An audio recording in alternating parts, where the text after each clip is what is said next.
Fala galera, professor Fábio aqui, sejam todos bem-vindos ao canal e hoje nós vamos falar sobre a segunda lei de Newton, ou princípio fundamental da dinâmica. Essa aula tá muito bacana, pessoal, tem simulação, tem teoria e tem o principal, exercícios. E ó, antes de mais nada, já quero avisar que aqui embaixo tem um linkzinho com o PDF dessa aula para você poder baixar e fazer as suas anotações. Então vem comigo e bora para a aula!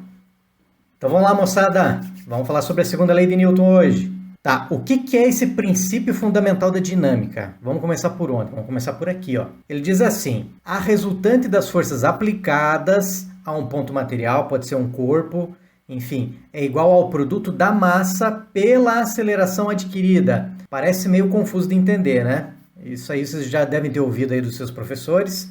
E nós vamos destrinchar isso aqui hoje. O que essa frase está querendo dizer para nós? A força resultante, FR, aparece sempre uma setinha em cima, é porque força é vetor, pessoal. Tá? Do outro lado, nós temos aqui massa vezes aceleração. Aceleração também é um outro vetor. E aqui, então, ó, o produto da massa pela aceleração adquirida. Isso aí vai ser o enunciado da segunda lei de Newton. Segunda lei de Newton, aparece a palavra força. Na primeira lei de Newton, não. Na lei da inércia, não aparece a palavra força. Aparece a ação que provoca a mudança do estado de repouso ou do movimento retilíneo uniforme de uma partícula, de um corpo, de um ponto material, para qualquer coisa nesse sentido. Só que essa expressão, originariamente, ela não foi descrita dessa forma. Eu vou mostrar mais ou menos como que ela era inicialmente, pessoal. Bom, primeiro, aceleração. Das aulas anteriores que tem aqui no canal, eu tenho uma aula especial falando sobre aceleração média, que é a variação da velocidade pela variação do tempo. Velocidade também é um conceito vetorial dentro da física, não existe velocidade escalar, reforçando para vocês. Essa aula,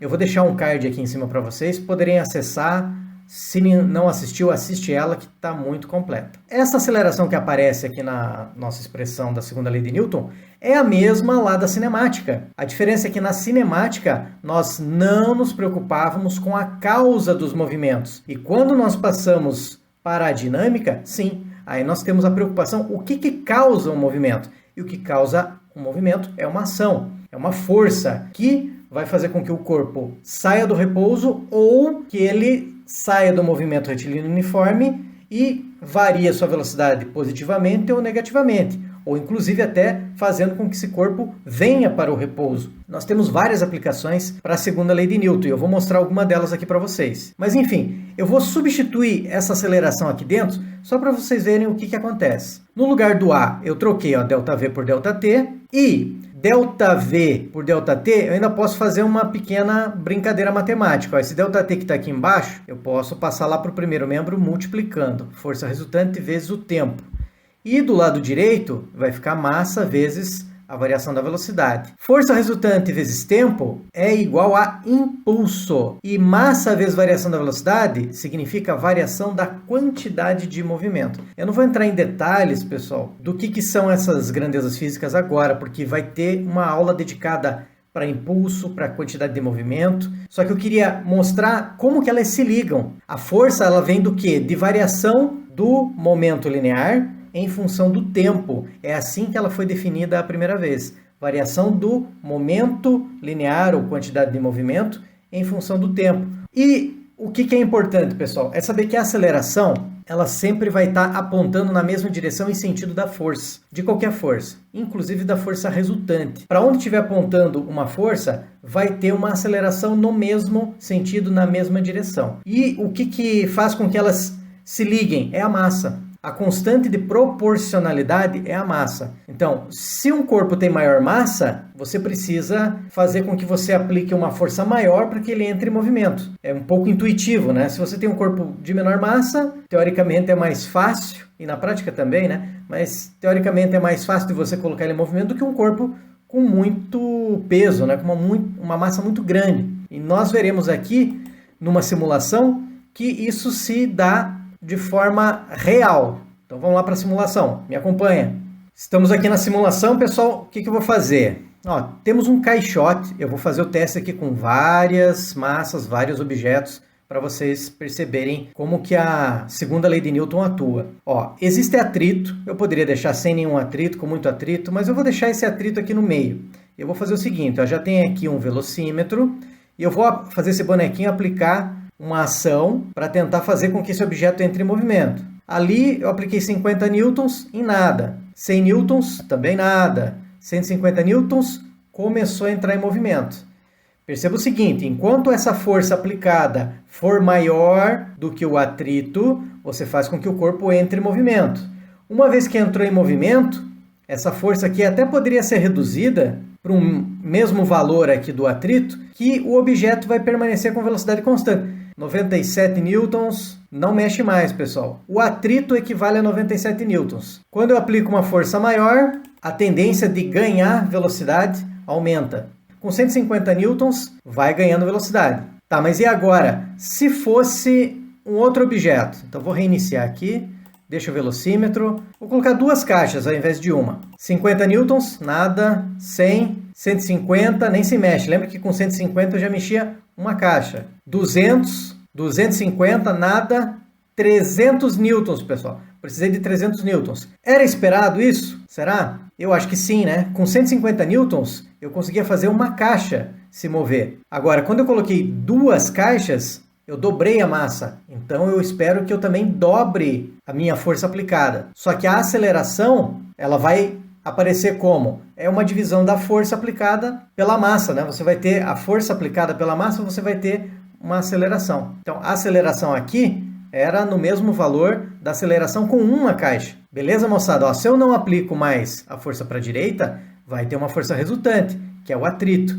E essa força resultante, massa vezes aceleração, vai provocar uma aceleração no sentido contrário, uma frenagem. E aí acontece o que vocês estão vendo aqui. Galera fazendo teste agora aqui com essa lata de lixo. Vou aplicar, ó, 50 newtons, 100 newtons, 150 newtons, não se mexe. 200 newtons, também não se mexe. 250 newtons, tá parado ainda. 300 newtons, aí começou a se mexer. Perceba o seguinte, uma lata de lixo dessa equivale a duas caixas que eu coloquei ali agora há pouco para vocês. Então a força que eu apliquei para mover essa lata de lixo é a mesma força que eu apliquei para mover duas caixas. Então esse valor de 300 aqui com a lata de lixo e 300 com as duas caixas, eu levo à seguinte conclusão. As duas caixas somadas têm a mesma massa que essa lata de lixo. Beleza, pessoal? Retornemos à nossa aula. Então, feita a simulação, moçada, agora vamos para algumas continhas. Ó, veja que apareceu aqui um símbolo esquisito. Para você que está no 9º ano ou 1º ano do ensino médio, provavelmente você não deve ter tido contato com essa letra. Isso aqui representa o somatório das forças é igual a massa vezes aceleração. Talvez desse jeito eu não tenha visto, mas desse jeito aqui, com certeza. Ó. A força resultante, ou seja, o somatório de todas as forças que atuam sobre um corpo, realiza uma ação e provoca aceleração nesse corpo. Vamos fazer aqui a continha. Poderia ser a menina, né? Eu usei as caixas lá. Então imagine que você tinha a caixa, existe um peso atuando sobre a caixa e existe uma ação normal. Neste caso, as duas forças se equivalem. Estão na mesma direção, só que sentidos contrários. O movimento não ocorre na vertical, porém, na horizontal você tem uma força, que é o bonequinho, e você tem a força do atrito. Quando essa força é maior do que a força de atrito, você tem esse produto aqui, ó. A diferença das forças é igual a massa vezes aceleração. Aplicações da segunda lei de Newton. Então, uma das aplicações é relacionada à força-peso. Então, essa força-peso, todo o corpo que possui massa, ele vai provocar uma ação, ele vai provocar uma atração a outros objetos que estiverem ao seu redor. Você é um centro gerador de força gravitacional. Então, um objeto que esteja ao seu redor está sendo atraído para você, da mesma forma que você está sendo atraído para esse objeto. Um livro sobre a mesa, esse livro estaria sendo atraído para o centro de massa gerador, que seria o nosso planeta Terra, que é o que nós percebemos mais facilmente a ação gravitacional. Não vemos ninguém por aí atraindo pessoas, né, porque a massa envolvida é muito pequena. Agora, quando você tem um objeto com uma massa grande como a Terra, aí sim, ele é capaz de manter preso no solo muitos objetos. Então aqui nós temos a ação normal, nós poderíamos ter um exemplo de um corpo num plano inclinado, também vai aparecer uma ação normal, e essa ação normal ela é sempre perpendicular à superfície de contato. Então, se o plano é inclinado, a normal vai ser perpendicular a esse plano inclinado. Se você estivesse apoiando alguma coisa na parede, a normal seria perpendicular ao plano da parede. Então, por isso, nem sempre a normal vai ser igual, equivalente ao peso. Ela pode ser uma componente do peso, ou então ela pode ser perpendicular, não tem nada a ver com o peso. Uma outra aplicação da segunda lei de Newton é a força elástica, a força numa mola. Então, seja uma mola de uma balança lá na feira, que pega a massa das frutas e verduras, seja uma mola de um carro, de uma moto, um caminhão, enfim, ali tem uma aplicação da segunda lei de Newton. Ela não aparece F igual massa vezes aceleração, ela aparece como F igual a kx. O módulo é kx. E também nós temos um voo.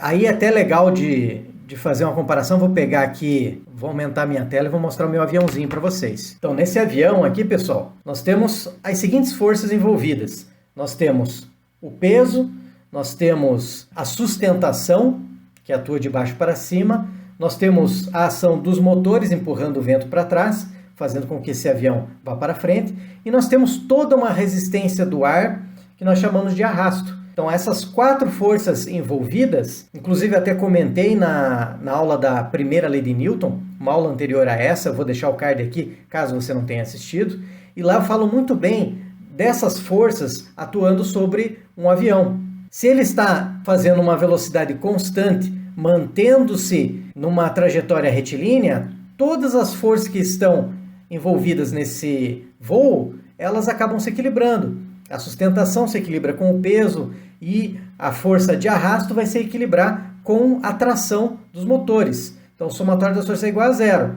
Quando um avião ganha velocidade ou quando ele perde velocidade, algumas dessas forças aqui vão ser maiores que as outras, né?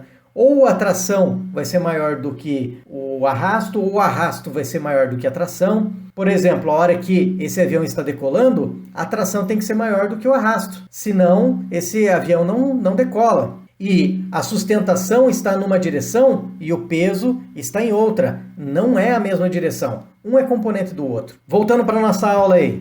Possibilidades na hora de calcular uma força resultante. Aí que eu acho que interessa para vocês, né? A situação mais simples, você tem uma partícula, ela sai do repouso para um determinado valor de velocidade, então ela vai ter uma aceleração. Como que nós calculamos? Força resultante igual a massa vezes aceleração. Então a força resultante vai ser F, vai trocar a força resultante por F igual a massa vezes aceleração. Caso mais simples que nós podemos encontrar. Agora vamos complicar um pouquinho mais. 2 forças atuando sobre uma partícula, elas podem estar para o mesmo lado ou para lados contrários, mas eu quero que vocês percebam que elas estão numa mesma direção. No caso aqui horizontal, elas poderiam estar numa mesma direção, no caso vertical. Como que fica a força resultante?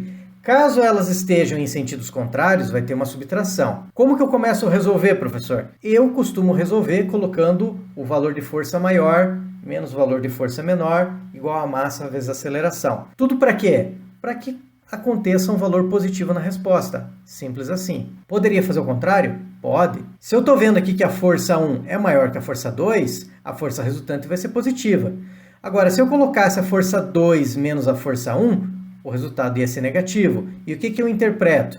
Que o lado negativo que eu escolhi como sendo o primeiro não é o sentido que a força resultante está atuando. O sinal de menos está dizendo que ela tem que ser no sentido contrário que eu escolhi do valor da primeira força. Só isso. Vamos dificultar um pouquinho mais.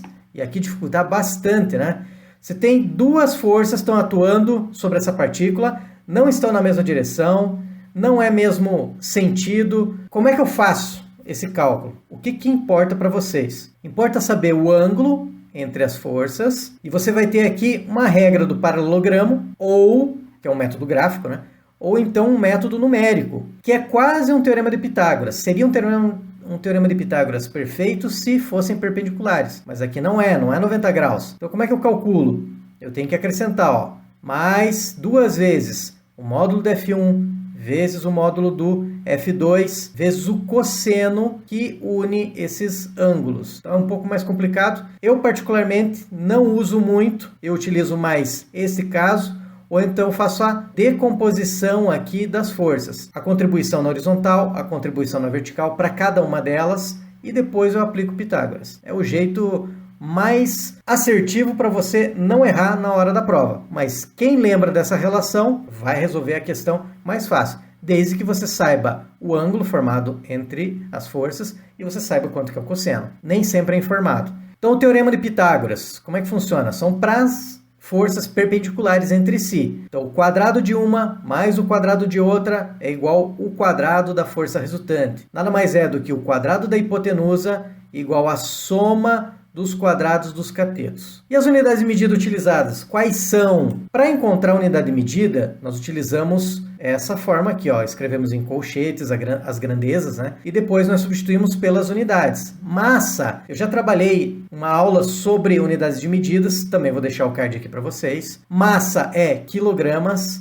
e a aceleração é metros por segundo ao quadrado. Quilograma vezes metro por segundo ao quadrado é meio difícil de lembrar que isso aqui, na verdade, é Newton. Tá? Batendo o olho assim, eu sei porque eu treino muito isso aí, para ter uma vida inteira fazendo exercício de física. Então eu sei que quilograma vezes metro por segundo ao quadrado é Newton. Mas toda hora que você fosse escrever isso ia ser um pouco desconfortável. Então todo mundo substitui isso aqui por Newton, uma homenagem ao Newton. Um Newton, ele equivale a 10 à quinta dinas. Dinas, lembra dinamômetro. Dinamômetro é um equipamento para você medir intensidade de força, mas os dinamômetros que nós utilizamos, eles não são calibrados em dinas, e são calibrados em newtons. Então esse 10 à quinta nada mais é do que 100 mil dinas. Ou então, a relação entre newton e quilograma-força. É normal aparecer em exercícios, seja Enem, seja vestibular, quilograma-força. E 1 quilograma-força equivale a aproximadamente 9,8 newtons. Às vezes o pessoal arredonda para 10 newtons. Dá uma diferencinha na hora de resolver.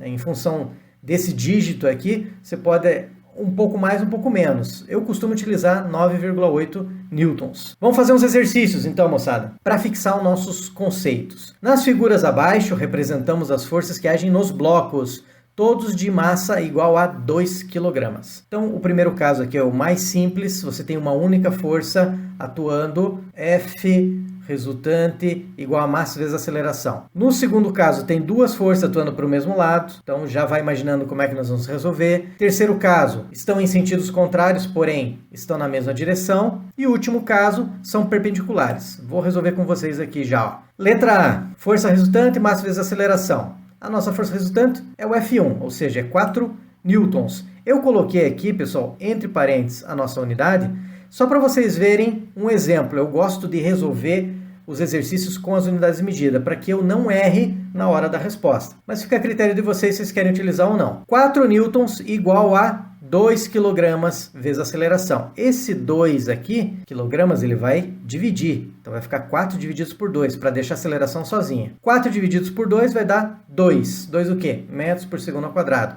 Sistema, utilizando as unidades do Sistema Internacional. B, agora eu tenho duas forças aplicadas. E elas estão no mesmo sentido. Se estão no mesmo sentido, elas vão adicionar. Então vai ser 3 mais 4. E eu vou obter 7. Do outro lado, continua 2 vezes a aceleração. Esse 2 aqui vai dividir, 7 divididos por 2, 3,5 metros por segundo ao quadrado. Na letra C, o que vai acontecer? São duas forças atuando sobre a partícula, só que para lados diferentes. Se na letra B eu somava, na letra C eu vou subtrair. Eu coloquei a maior menos a menor, ou seja, 4 menos 3, igual a 2 vezes A. 4 menos 3 vai dar 1. 1 vai dividir por 2. 1 dividido por 2 é meio metro por segundo ao quadrado. E a última letra, que é a letra D, elas são perpendiculares. Então eu tenho que aplicar o Teorema de Pitágoras. Como é que fica? Não se descabele, é simples.